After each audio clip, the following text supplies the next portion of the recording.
3 months, I would say, I've hit a wall with my ad, and I've gone through hours, and I mean hours of live discussions with my Google Ad Manager from Google, and they've helped me with stuff, and nothing seems to have worked, other than things that I haven't tried that they just suggested that I just need to get off my butt and try.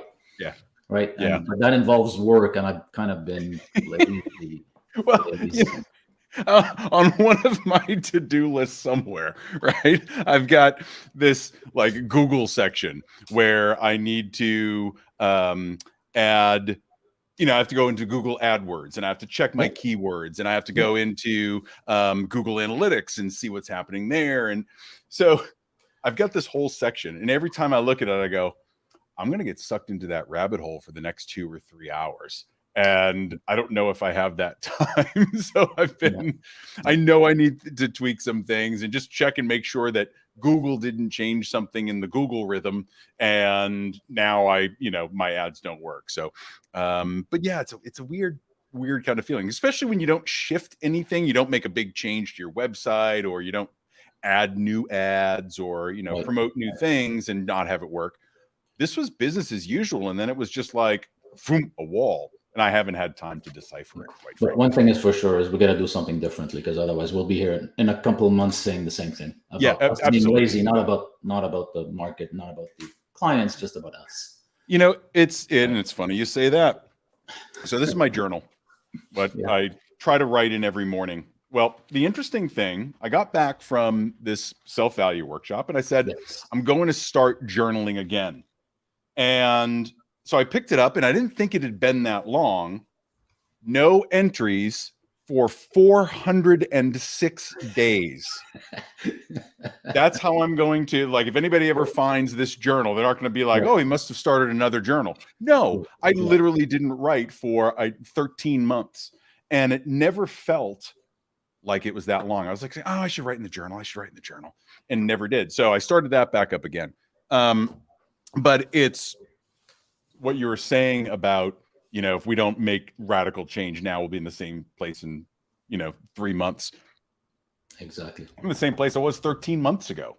Yeah. And that is the reason that the self-value workshop was so great for me. I found that over the past year, with everything with the house and health conditions and financial conditions and all the things that I was kind of dealing with, that I let a lot of things slide.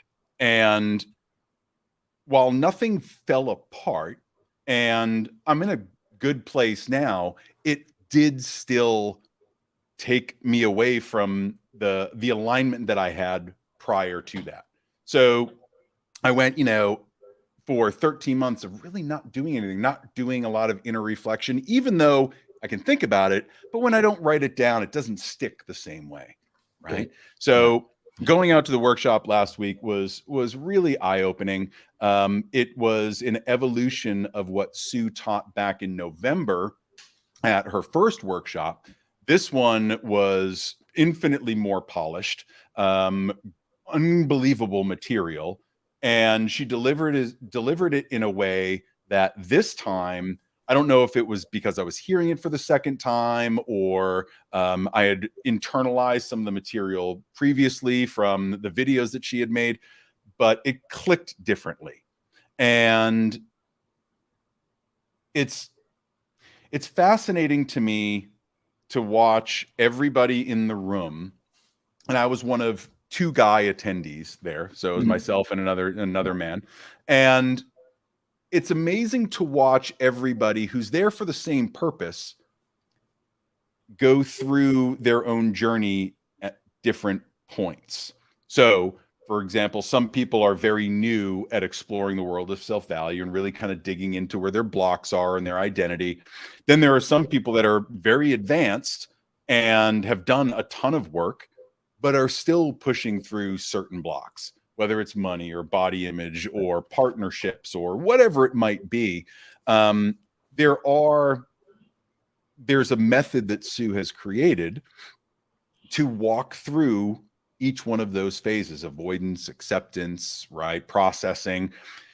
And in this workshop, she was able to provide this extraordinarily clear roadmap that anybody can follow.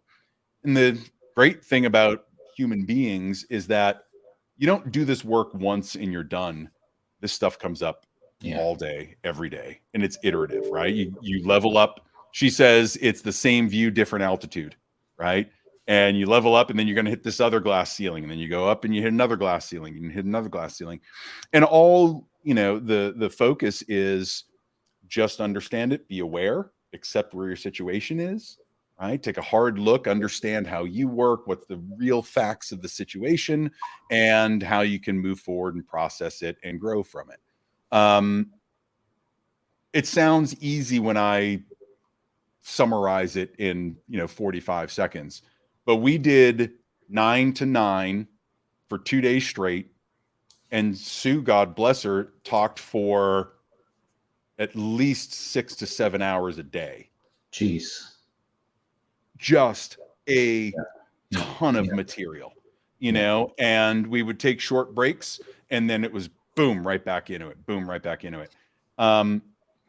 So unbelievably well worth going out and doing this. And if she's just a quick question, because you mentioned that it was interesting to see how people go through it at their own from different, I guess, place in that journey, Sure. I guess, or phase. And can I ask you how does that manifest itself? Is it in the questions they ask? Is it in the group discussions, or is it how do you? Yes, and yes. that? Right. The big, what I found, I'll talk about my journey, but it can basically be applied to, wherever anyone is. The biggest thing for me for a lot of years was not wanting to admit there was something wrong, right? It's this ignorance or this avoidance of looking at yourself deeply and understanding how you work and how you interpret the world and how you feel emotions and how you think and how you understand the world around you. It took me a long time to get to the process of just being aware of my thoughts and feelings. Right. Once I got there, that's the hard thing. Like, you take that first step towards it and you say, all right, I'm going to pay more attention to the negative self-talk that I have, or just the self-talk in general, which is oftentimes like, you're a piece of shit, you're not going to do this, you're going to fail, right? It's your fault. It's your fault. It's your fault. And that's never productive. It's never a good thing. But for me, that took a few years to really start to train myself to be aware all the time. And you said to me probably, I don't know, maybe 2 years ago at this point, we were having this discussion on the Artist Forge one morning, and you were like, and I was talking about how, I'd say something and I was aware of it. And you're like, that must be exhausting to do that all day, every day. And I was like, yeah, it's exhausting. Yeah. Because it was at the time. Now it's just habit. And it's kind of like driving while you're, you get the radio on and you're talking on the phone and you're hanging up your arm out the window. You're still driving because your body just knows how to do it. That's right. And you end up at work on Saturday, even though you're used to driving to work. Yeah, totally. Happens all the time. Like, or I'm doing something in the house and I'll go walk and wind up in the room like, why was I here? But it's just the path that I take through my house all the time, right? So for me, it was getting that awareness. That was the hardest part. Then from that awareness comes all the issues, right? Where does your money blocks come from, or body image, or shame, or abandonment, or betrayal? Like, what are all those things that you feel? What are the fears that you have, right? Once you start to look at that dispassionately, like you can step back from it and just see it, not judge yourself. Once you start to see it, that's where everybody's stuff is different, right? I have body image and money issues. Those are my two big things. And from that flows a lot of shame and abandonment. And there's a lot of things in there.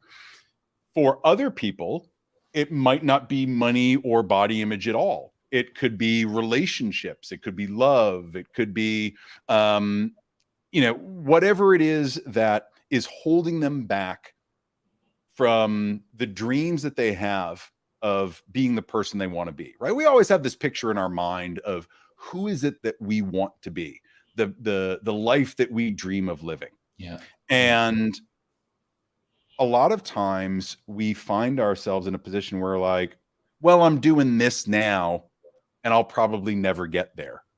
And they don't look at it and say, my soul wants where I'm going, but I'm keeping myself here. Instead, we look at it as I'm doing all of this here, and it may or may not get me to that point. The big switch is that you have the power to change anything at any time. The way you think about anything, your situation, right? The world isn't going to end no matter what you do. So what clicked for me this time around really was saying, I'm the one getting in my own way over and over and over and over. I'm doing the same thing and expecting a different result. I obsess about money. I obsess about body image. I obsess about growth and trying to get to where I'm going because I'm focused on how I'm doing it. I don't focus on the what. I want to be a speaker, an educator, or a boudoir photographer. I don't focus on that like I should. I focus on the, all right, well, if I want to be a boudoir photographer, then I have to get a bed. I have to get sheets. I have to get the light. I should buy this course over here and do that and then watch this. I'm never going to have time to watch the course. So let me get this thing, you know, and you obsess about the how you're going to do something and not just staying focused on the what and putting all your energy into just walking towards that. Right. So when we get fully engulfed by our fears and our blocks, then it's not hard to never reach any of your goals. Right. It becomes you're in your comfort zone. We're comfortable here. Just keep doing your thing. That would be a nice life to have, but you're really not going to get there. And so you're just going to have to accept that. Well, for me this week, it was all about breaking that cycle and saying, well, what is it that lights me up? What do I want? And when you start asking the person, what do you want? Not what do you think you want? What do you want? Yeah. What is it that you want? And that's a really powerful question. Very simple. You think people will be able to answer it, but they can't. And so when you start asking people, you know, what is it that you want? That's where you're hearing all these different stories. And for me, you know, I drew this thing. Let me see if I can find it. I drew this thing on the plane out to Phoenix, which was this mind map of, and it doesn't matter that you can't read it. But all this stuff over here are my blocks. All this stuff over here is me working through it. And then down the bottom is, what is it that I want? What does success look like to me? And what I found is that I was way off base with where I thought the work needed to be done. Work has nothing to do with the how. It's all the what, just staying focused on the what. So one of the big things for me coming out of it is hearing from several people in the room, and I'm not going to name names, but several people in the room that they're very successful photographers, but they're kind of moving on from photography to do other things. And I've always felt this feeling like I need to stick with photography no matter what, because that is my life's calling. And it's not. It's the path that I'm on now to get me to whatever's next. And so I kept coming back to what lights me up, what lights me up, what lights me up. Because when you're in that state, when you feel filled, you're in alignment with everything that is you, that's when the good stuff really starts to happen.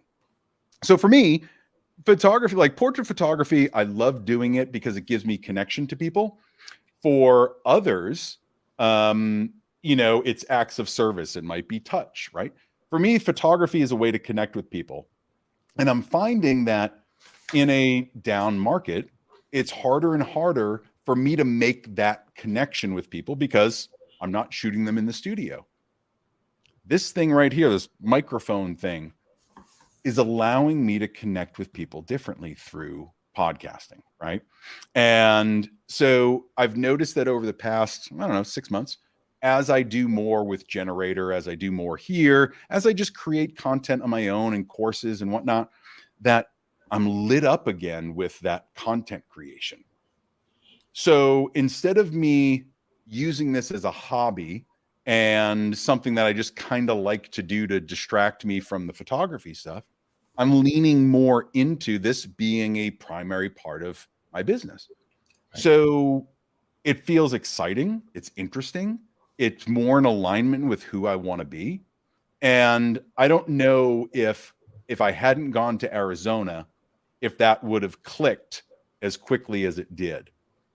I probably would get there at some point, but it would be but it changed. It shifted your perspective really fast, I guess. really, really fast. And it wasn't just me. There were a lot of folks that had some really significant shifts in the room, and it will be interesting to see where that momentum takes them. But you can't help but come out of this workshop feeling incredibly inspired and really in control of your own emotional self.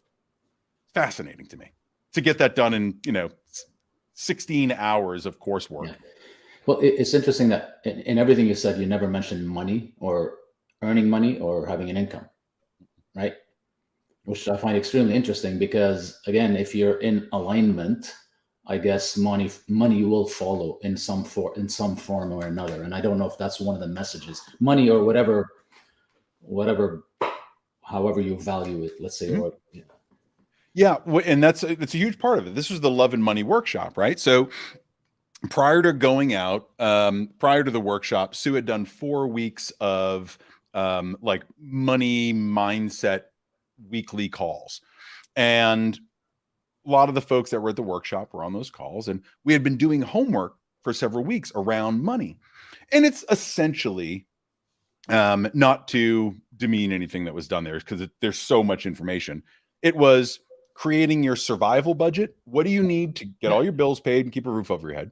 Yeah. Versus your thrival budget, exactly, right? That includes vacations and salary and a new car or whatever it is that you want, right? What's your thrival budget? So for me, essentially, it was 3x my survival, right? Doing 3x my survival would give me a very nice lifestyle. Yeah. Yeah. Now, I've made that 3x. I've made that thrival budget several times. It's not impossible for me to hit that. Can't do it consistently enough because I loop back into some of these behaviors. But even that becomes your survival, and then you level up again, right? So let's just use numbers. If my survival, it's like a liquid taking the shape of its container. That's all it is, man. That's a great analogy, because let's say your survival is $1,000 and your thrival's 3,000. Well, then you're going to finally start making that 3,000 when you're in alignment with what you want to do. And then you're like, well, why not make it 9,000? Why not make it 27,000? Right? Exactly. And you start to understand that when you're really lit up and you're in alignment with what you want and how you want to be as a person, and you're living in a place of gratitude, that the money just kind of comes to you. Yeah.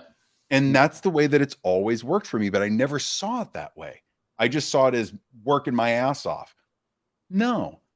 Every time that I've made significant amounts of money, it's been from projects that I didn't care about the money, where I was just doing, I was just in service. I was just like, I'm excited to create this stuff. And it probably didn't feel like hard work, and you didn't say, oh, that was tough to earn that money.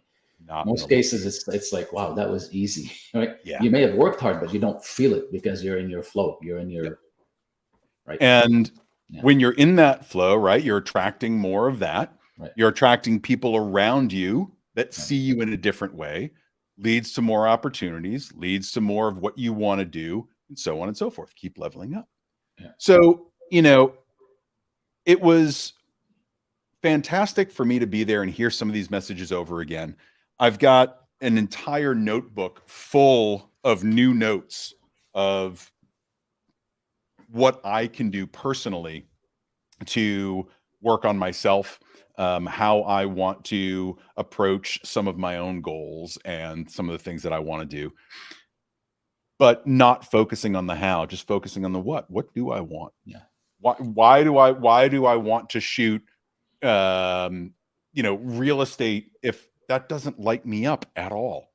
Why am I doing that? Why am I spending my time there instead of spending more of that time doing what I love and getting that part of my life up and going.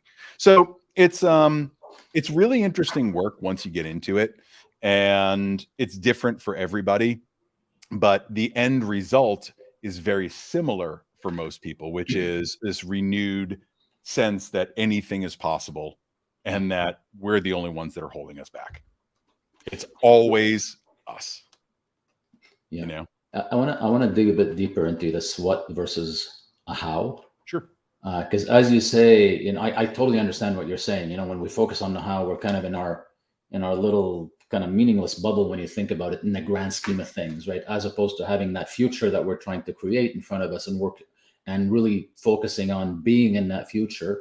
Mm-hmm. Because you've heard the stories. If you I am versus I'd like to be. I am in that future, mm-hmm. right? And when you are in that future, then your behaviors start kind of mimicking what needs to be done in that future. That I understand, right?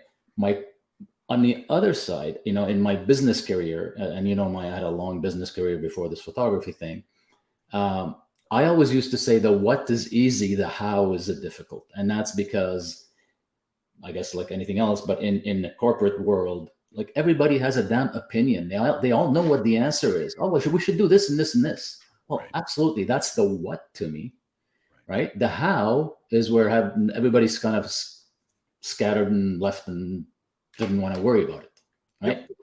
So I'm just like, that's what was coming to my mind. I'm just wondering, the difference between focusing on the what, mm-hmm. whereas in my mind, well, the what is easy. I can get there relatively fast in terms of creating that. What do I want? Right. But then it comes back to the how. But I guess there's two different types of hows. There's the nitty gritty that you get kind of stuck in the day-to-day things versus the major steps and kind of a work backwards and say what has to be in place for me to take that next step, and which is the next door or set of doors that I should open. I guess there's a difference between the tactical how versus the strategic how, or the and there is. And I think you bring up a really good point that I need to explore a little bit more myself, right? Because I kind of bumped into that same thing. Lifelong project managers like us are always in that balance between the what and the how, right? Yeah. We've got to get from A to B. How are we going to do that as efficiently as possible? I think what I was really getting from the workshop was it's easy for me to separate out the what from the how, because I'm so good at the how, meaning I think about nothing but the how, and rarely do I stay focused on the what. But when I stay thinking about the what, let's say, for example, my dream is to have a house in the mountains. I don't know. Yeah. I focus on that as the what. I want to have this beautiful house in the mountains. Well, I can just say I want a house in the mountains and never get there. Right. What does it feel like when I picture the house? What is it going to feel like when I walk through that door and say, this is mine? If I can create the what in such detail that I can feel it, my brain doesn't know the difference between what's real and what's not. Exactly. Right. So when I'm at that point, when I can feel that flow, feel all that inside, that to me is that alignment. How do I stay in that place? Right. So everything that I do needs to stay in alignment with that. Some days it could be spending 9 hours on the phone with banks and contractors and getting things set up. Some days it could just be thinking, wow, this is going to be amazing. I'm going to have hosta in the front of my house and it's going to be beautiful. Staying in alignment isn't a perfect process, right? It's this kind of, you constantly have to come back to feeling what it is that you want. One of the best ways that I learned this week to do it is to keep writing, I am becoming underscore whatever. I am becoming someone that has a house in the mountains. I'm becoming someone that loves where they live. I'm becoming someone that has a house that gives them shelter that I'm grateful for. I have all the things that I need. I am becoming, I am becoming, I am becoming. And then along with that is I choose to believe. I choose to believe that this is coming my way. I choose to believe that the universe is going to provide. I choose to believe that I am a person that is X, Y, and Z. And again, this is different for everyone, but by focusing on that what and feeling it, and then saying, I am becoming that person, you might have to say it once, 10,000 times. But as you say it, you're basically telling your brain, you're becoming that person. That's who you are. That's your identity. And as you shift that identity, all of those other pieces fall into place. Right. So am I doing you start exuding that persona, right? You absolutely start exuding that, right? Yeah, And so that's people around you feel it. It's not just you. But the thing is, people have great bullshit detectors, and they know when you're just kind of like, I'm happy and grateful, you know what I mean? Like when you're not feeling it. So, it's a complex system that I'm not trying to oversimplify, but there are, some of the things. I'll just read some of the quick quotes that I was writing down. Worrying is praying for what you don't want. Right. So as I focus on the how and like, how am I going to do this? And how am I going to get this person to get that? How do I get a VA to do my social media? And how do I? Yeah. I'm worrying about things that I don't want, instead of just saying what I want is more free time. And, I can outsource my social media, instead of worrying about it, just being like, that doesn't serve me. I am becoming this person. I'm becoming someone that doesn't do social media. Right. Love that. Right. And then, one of the parts of alignment was protecting the castle, setting boundaries. And this is a big gut check for me. I'm not someone that sets a lot of good boundaries. I say yes to a lot of things. I, give myself up to other people's needs rather than my own. Yeah. And when you can start creating really healthy boundaries around your time, around your energy, around your health, then it's easier to stay in alignment because you're not being dragged in all these other directions. Right. Now, I say all that to say this. It's fascinating. But I was, like I said, one of two men in the room. And I know that you and I have had these talks before. There's a lot of men that need to hear this material. A lot of men that need to hear the material, where they forget about what we commonly have as a behavior is just like, is that a feeling that I feel? Well, let's push this way down, lock it in a box, bury it in concrete, toss it in the ocean, never feel that feeling again. And that's the destructive path that a lot of guys go on. So I would love, as I go through all this, to talk to more men about this process. It's important so that not only do we understand each other better, but we understand women better. We understand our relationships better, our jobs better, all the things. I noticed that if I had had some of this work about a decade ago, I would have taken a completely different path than I'm on now. I don't regret anything that I've done, and this path has shown me exactly where I need to go. But my approach would have been a lot different. And when I say like 10 years ago, when I first got into business for myself versus working in corporate. But you probably wouldn't have, right? Because you needed to be here to be able to.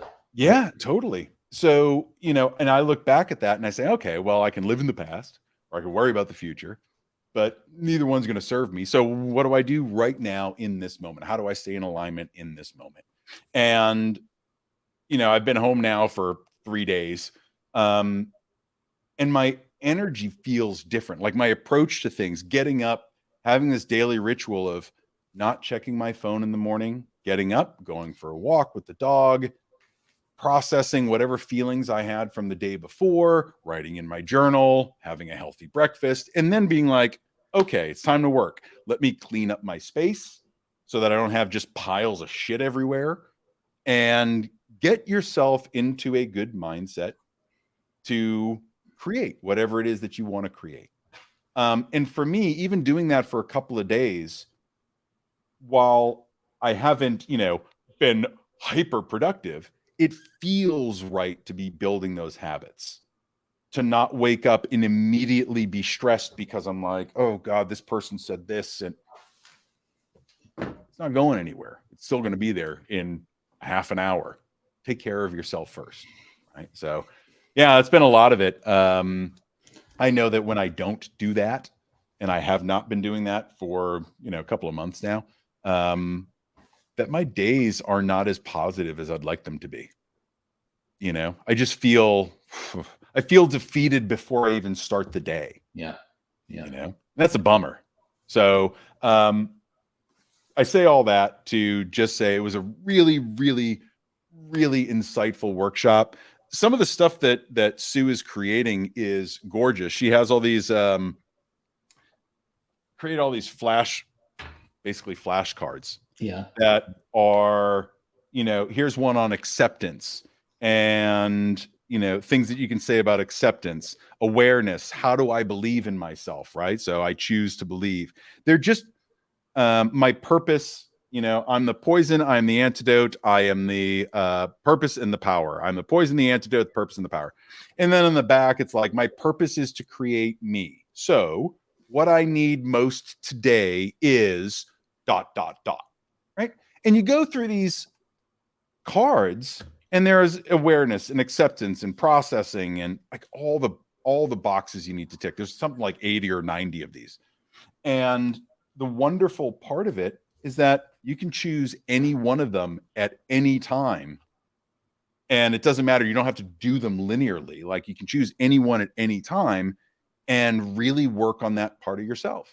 So if you're doing a morning meditation or an evening reflection, whatever it is, grab one of the cards and, think about it a little bit. Maybe it's a writing exercise. Maybe it's just a thought exercise. But these are really neat. I had never seen something like this before. I mean, I've seen flashcards, but in this space, like the way that they're done, unbelievably great. Sue is known to do things completely differently and being very in an impactful way. Right. And I guess so this is on a completely separate platform for Sue, right? It's the Self-Value platform. Yeah, it's selfvalue.com. It's totally separate from totally separate. Exactly. It's her new endeavor. Yep. And is it structured in a similar way where you have, obviously the memberships and the, from a community structure? Is it structured similar to what she used to do with the Sue Bryce education? Yeah, to a degree. It's an online platform, right? So an online education platform. So they're on selfvalue.com right now. There is a membership, right? You get the membership, and then you get access to all of her power talks and deep dive videos, which are worth the price of admission. I want to say, it's a couple $100 and you get access to all of this. But there's also, a full group discussion where you can talk about that. That's pretty active. And it's different than Facebook. It is not Facebook. It's all on the website. There's an app that you can install on the phone and interact with the app. So it's a nice platform right now. And just hearing about some of the things that I'll let her release, not me, hearing about some of the things that are coming down the line, it's really exciting. Yeah, because I think I'm gonna give it a shot. I looked into it, but I haven't really taken the step. But I know Sue's value. I know what Sue's done for me in my life, right? So I can't see not having any value out of this. 100%. Right. 100%. So I think I'll give it a shot. You're getting me a little bit itchy. Yeah, and when it boils down to is the way that you keep this going, right? It's great to go through workshops. A lot of times, I'll take a photo workshop and I'll learn some new technique and it's neat and I produce some great work. And then I really never use that technique again, or I forget about it because I go back into my comfort zone.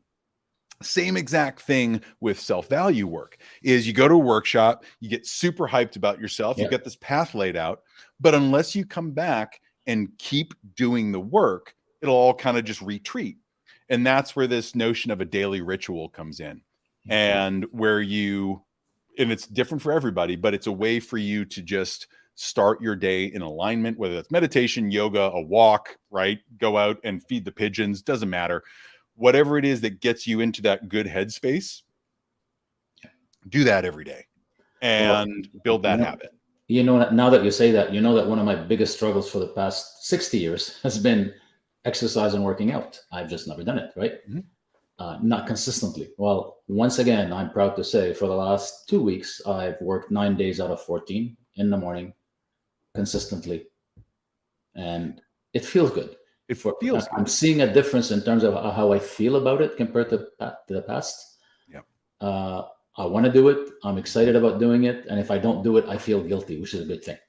Yeah, and That's a good start over the last 2 weeks. Talking about what we need to do differently, right? Sue was telling us a story about how she would go to the gym, and she'd go and she hated going to the gym, just hated going to the gym. So she quit going to the gym and does other stuff to take care of her body. She'll dance, or she'll do yoga, or she'll go for a walk with the dog or whatever.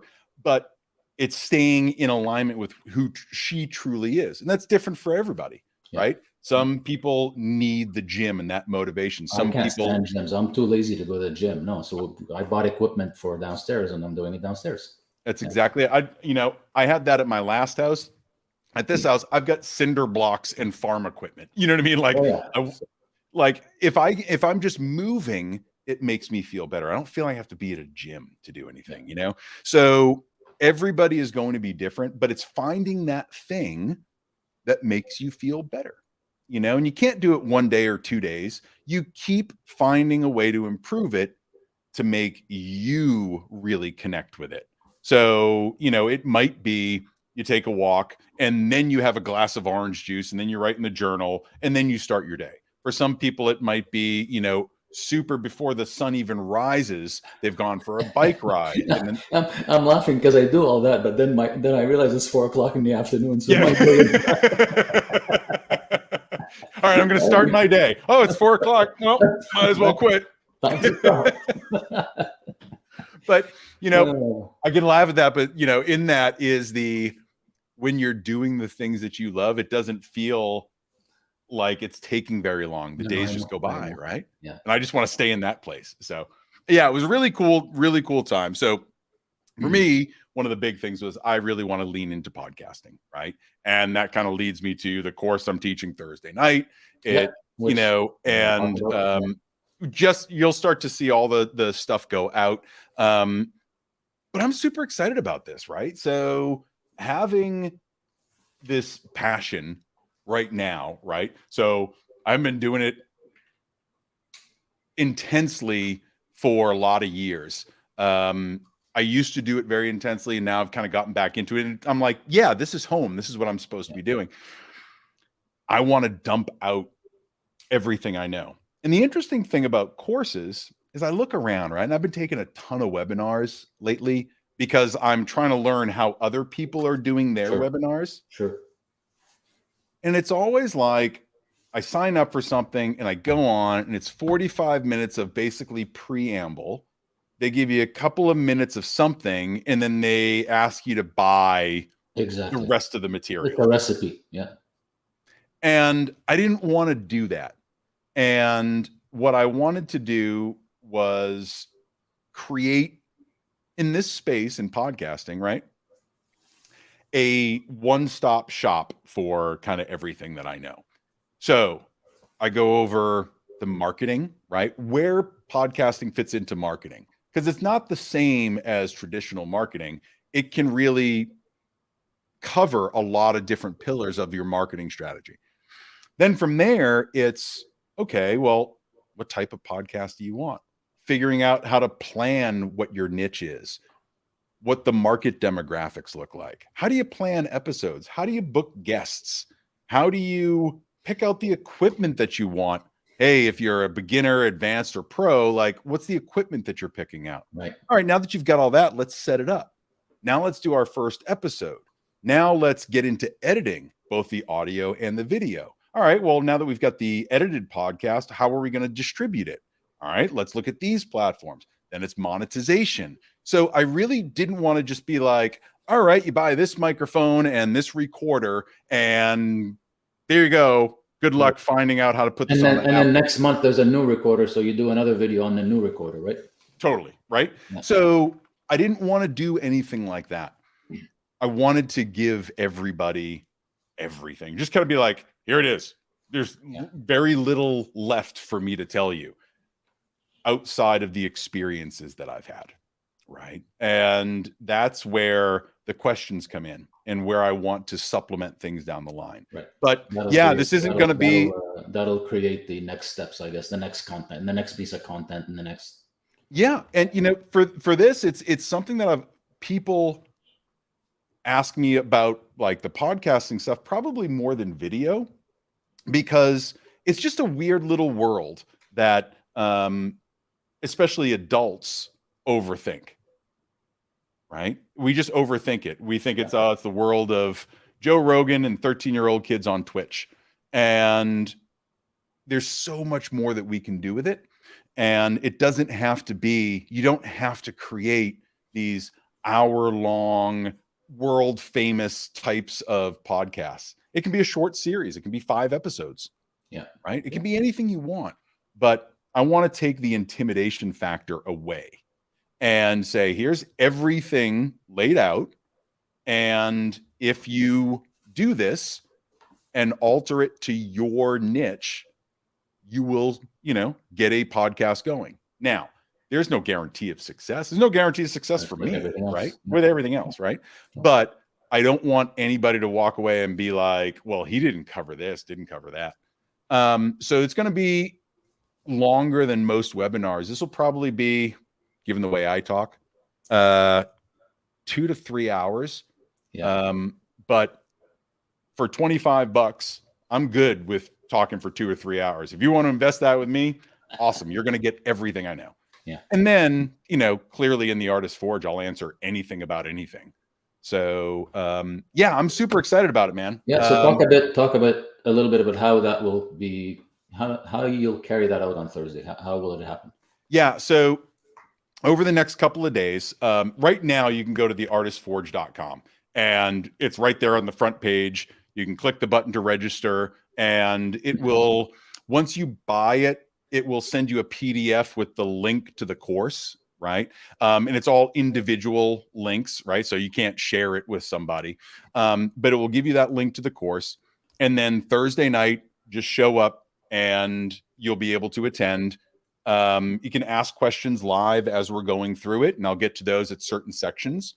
And then, the recording will be available, all of that. So artistforge.com, register there, and you'll get all the information. I just went through a test of it and got like 5 emails. So it all works. Everything works. We tested it. And then don't say that. People won't sign up. I know, right? They don't want 5 emails. Right. Oh, I didn't say that. That was the test, not the real stuff. No, you're going to get an email. It's like the order confirmation, and then like here's 2, one to confirm the order, one to yeah, that's what you get, right? Basically. So I had to set up accounts and do all the things. Yeah. So the point being, I think it's going to be a phenomenal course. I'm excited to teach it. Right? If this was just kind of something where I was like, I don't really want to teach it, that would come across. But I've got 100 some odd slides that I want to go through, that I spent a lot of time on. So I'm excited about it and see where it goes. Well, I'm excited for you. Honestly, I can't wait, except I may not be able to be there. As I mentioned to you, outside this, I'm going to be watching the taped version, obviously, the recorded version. I would have loved to be there live because there's nothing like being there live, but I had a previous commitment with a business dinner that starts at 5. I don't know when it's going to finish. It's an hour away from my house, so probably won't happen. But with you talking 3 hours, hey, you never know. I may join late. Yeah. And you know what?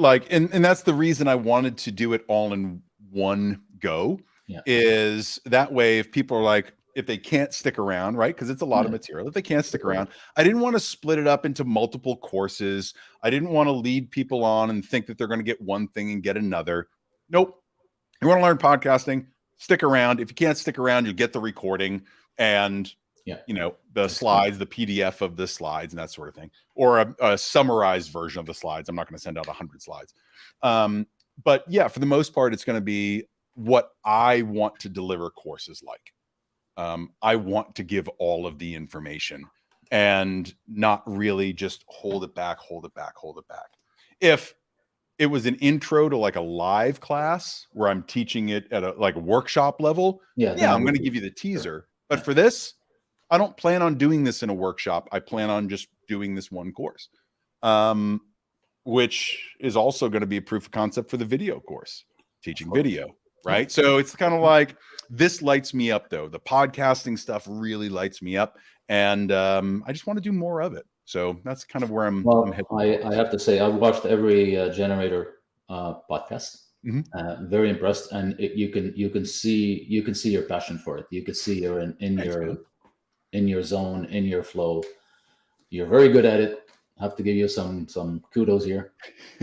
Well, it's, and I'm looking forward to the next ones. I know you've found it's been a little bit, you've been working on this course, you've been traveling a little bit, but I'm pretty sure we're going to see some more Generator podcasts soon.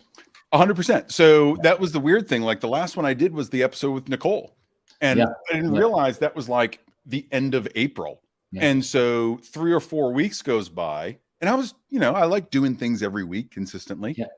3 or 4 weeks went by. I was like, oh my God, I haven't done anything. No, coming up in the next couple of weeks, I'll have a lot of people on. So Nikki Klosser is going to be a guest, which is amazing. We're going to talk about other stuff besides podcasting, but Nikki Klosser is going to be on. Mitzi Starkweather, Melissa Lamore. I'm going to bring Kat on, Johnny Edward. I've got a lot of folks kind of like lined up, and some of them are even going to be 2-part episodes, right? Because talking. Yeah. And so, I'm going to start getting back into the stuff. This week is going to be an episode based on very similar things to what we were just talking about, my experience out west, along with some of the messages that I think guys need to hear. So it's going to be a solo episode, but I'm going to record that and get that out just to get myself back on the horse. And it's just easier because I can do that at 3 a.m. if I want to do that at 3 a.m. So I say all that to say this. What do you have going on now that you said like things have been down a little bit? Do you have any plans for like the summer coming up? Are you shifting anything or focusing on anything differently? For me, it comes down to, earlier you talked about having that feeling when you know that you are serving your purpose, where you are, you and I do it for the same reason, by the way. We talk about connection, we talk about being of service. And the feeling I had in the last, say, I said it's been slow since the end of March, but prior to that, the 6 months before that, right? I was almost living that future that I want to live in, right? But not in the volume that I wanted to live in, right? Sure. But how, when it comes to my business and how I see my business, and that my business is kind of a second or third career that I've kind of carved into semi-retirement. So it's not this massive, must do, earn a living type of business. It's something that I've designed that I do. So that, what I lived in those 4 to 6 months prior to the end of March is what I want to do. Right. So that's clear in my mind because I know how it feels. I know how I was. I know how I resonated with other people. I know how I went to bed feeling good every night. Yeah. Right. I know how I always had this next client that I'm working with, and I'm delivering this to them. And there's a reveal, like that whole feeling of people getting satisfaction and people getting like having an impact on people. Right. I lived it, right, I guess, in the best way since I've started doing photography. Let's put it this way. I'm not trying to make it a big thing, but for me, it was what I've been looking forward to in terms of a way of being, let's say, right? And the nice thing about it, it also came with the money. I had a string of extremely good clients that paid a lot of money for my services, right? So it kind of aligned. And going forward, really, I think I mentioned Google Ads being kind of a hit a wall with Google Ads. Going forward, my focus is going to be what are the steps I need to make to recreate that, right? And it comes back to kicking myself in the butt, getting off my lazy butt, and doing the technically simple things to do. Like, don't get me wrong, nothing's easy; it's all complicated. But at the end of the day, it's not rocket science, right? You just sit down and you do it, right? And then you fix it and you improve it, right? So I've reached out to somebody for managing social media, helping me with social media, right? I've talked to Google, some Google reps about what I need to do to try to get myself out of this Google mess.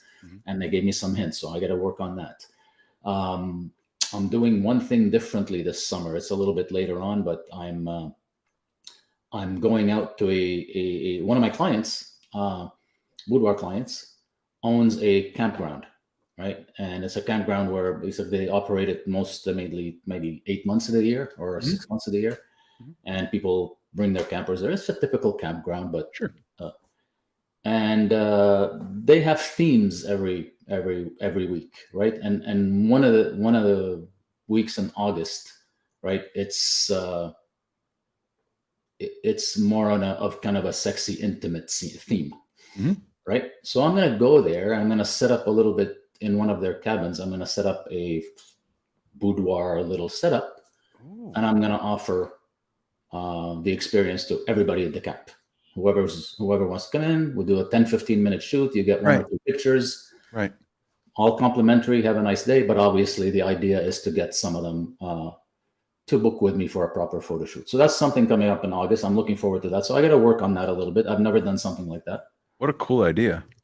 Yeah, we'll see. I mean, you got to do things differently, and that's one for me. That's different, right? Because that's not Yeah. usually my thing, right? But just the situation happened. She's a client. I connected with that client. She's happy about it. She's excited. She's talking to everybody about it. So I know it'll be fun for her and for the people, and it's a nice exchange. Uh, but at the end of the day, whether I get shoots out of it or not is really irrelevant. But Right. hopefully, I will. Yeah, and in that is what we've talked about a lot of times. You do the thing you love, Yeah, and you can't do the thing you love and then look around for all the good stuff that's coming from it because your intention isn't the right way. exactly, Do exactly. it, and then some of the people that you photograph might not book immediately. Maybe it'll be 3 months, maybe it'll be 6 months, right? But the intention is to just go and give these people this really cool experience in a Right. condensed form. Right, and you have a And captive audience. The nice thing about it, it's not like you're sitting right. what do you call it, like a shopping center and trying to do a booth, right? Yep. It's a captive audience it's a community that goes there every weekend, right? There's hundreds of them, and well, That's hundred, gonna a be couple that's hundred. gonna be Yeah, so I'm awesome. looking forward to that.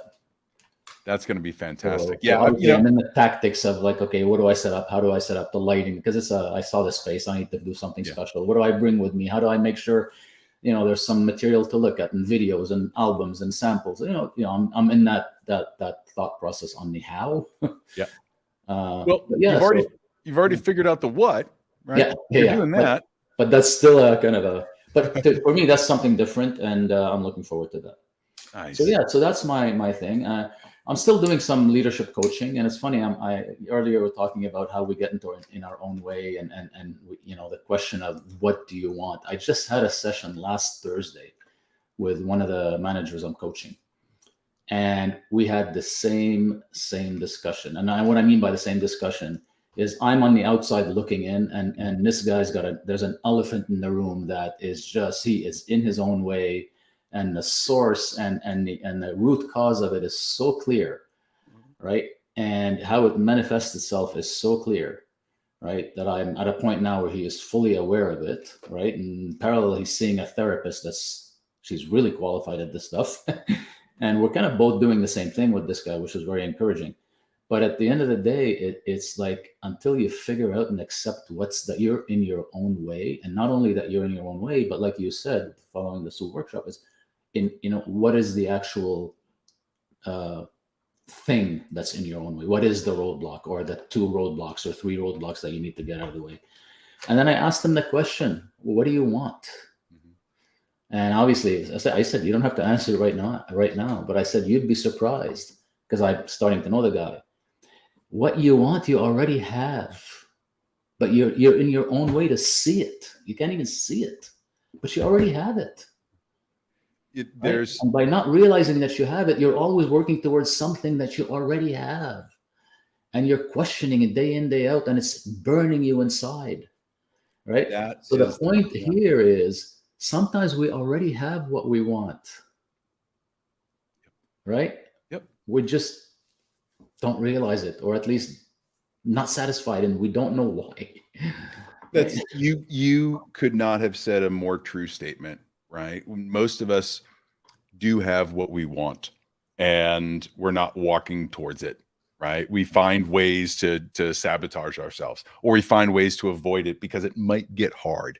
But most of us either have what we want or have a really good picture in our minds of what it is that we want.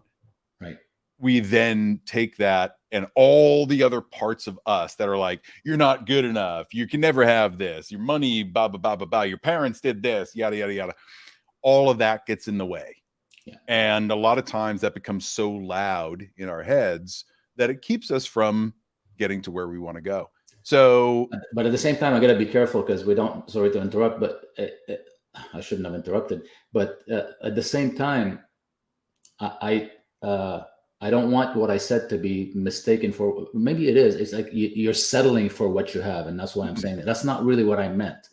No, right? I understand referring that. to this guy who's got a great management position, Yeah. who's really, like, so it's just, I had a personal experience many years ago where it took me a while. It took me 6 months to realize that I already had what I want. And so I'm also referring to that. And it's not a matter of settling for what I have because of my previous actions.